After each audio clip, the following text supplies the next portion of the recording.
हरे कृष्णा। प्रत्येक आचार्य का अपना चरित्र होता है और वही सच्चरित्र यदि कृष्ण भक्त है तो हम उनका विशिष्ट चरित्र होने के कारण उनसे प्रेरणा प्राप्त कर सकते हैं। उनकी परिस्थितियों में उन्होंने कैसे कृष्ण भावनामृत को उतारा अपने स्वयं के जीवन में और दूसरों के जीवन में, ये अत्यंत प्रेरणादायक है।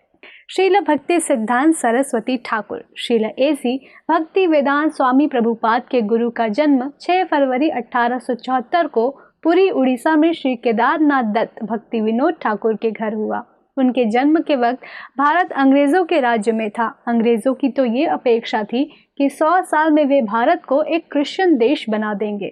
यवनों के आक्रमण से हमारा वैदिक धर्म ध्वस्त हो चुका था। उनके लक्ष्य थे वैदिक संस्कृति के प्रचारक ब्राह्मण और ऋषि, तो उन्होंने इन पर आक्रमण कर इन्हें हर तरह से त्रस्त कर दिया, जिससे कुछ ने अपना धर्म बदल दिया और कुछ का वध हो गया। इसी कारण वैदिक धर्म क्या है और उनका पालन कैसे करना है ये बताने वाला कोई नहीं था और इसीलिए साधारण लोग बहुत सी अंधश्रद्धा के शिकार हो गए और वैदिक धर्म की बहुत ग्लानि हुई। और ऐसे समय में आए हमारे आचार्य श्रील भक्ति सिद्धांत सरस्वती ठाकुर। जब वे 6 महीने के थे तो श्री जगन्नाथ जी की रथ यात्रा के समय भगवान का रथ उनके घर के सामने आकर रुक गया और 3 दिन तक वहीं रुका रहा।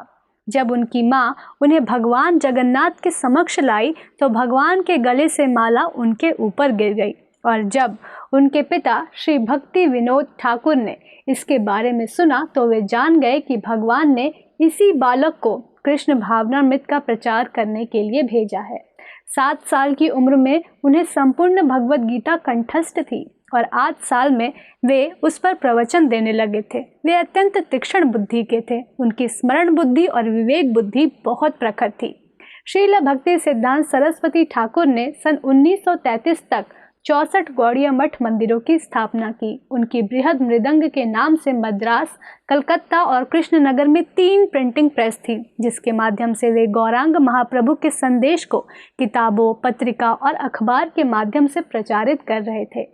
चैतन्य महाप्रभु के जन्म स्थान मायापुर में ही गौड़िया मठ का प्रमुख मठ चैतन्य मठ स्थित है। उनके पिता द्वारा लिखी गई पुस्तकों के अलावा उन्होंने भगवद गीता, श्रीमद् भागवतम, चैतन्य भागवत, चैतन्य मंगल और उनके प्रिय चैतन्य चरित्रामृत को भी प्रकाशित किया। उन्होंने भविष्यवाणी की थी कि चैतन्य चरित्रामृत में कृष्णराज कविराज गोस्वामी द्वारा प्रदान किए गए अमृत का आस्वादन करने के लिए विदेशी लोग बांग्ला भी सीखेंगे। कृष्ण भावनामृत का प्रचार करने के लिए भक्ति सिद्धांत सरस्वती ठाकुर ने लगभग पूरे भारत का भ्रमण किया था। उनकी असाधारण प्रचारक सफलता के अतिरिक्त श्रील भक्ति वेदांत स्वामी प्रभुपाद जैसा शिष्य भी उनका ही योगदान है, जिन्हें उन्होंने दीक्षा दी और पूरे संसार में कृष्ण भावनामृत का प्रचार करने के लिए प्रेरित भी किया। आइए ऐसे परम वैष्णव के श्री चरणों में सर नवाएं और कृष्ण भक्ति करने का आशीर्वाद मांगे। धन्यवाद। हरे कृष्णा।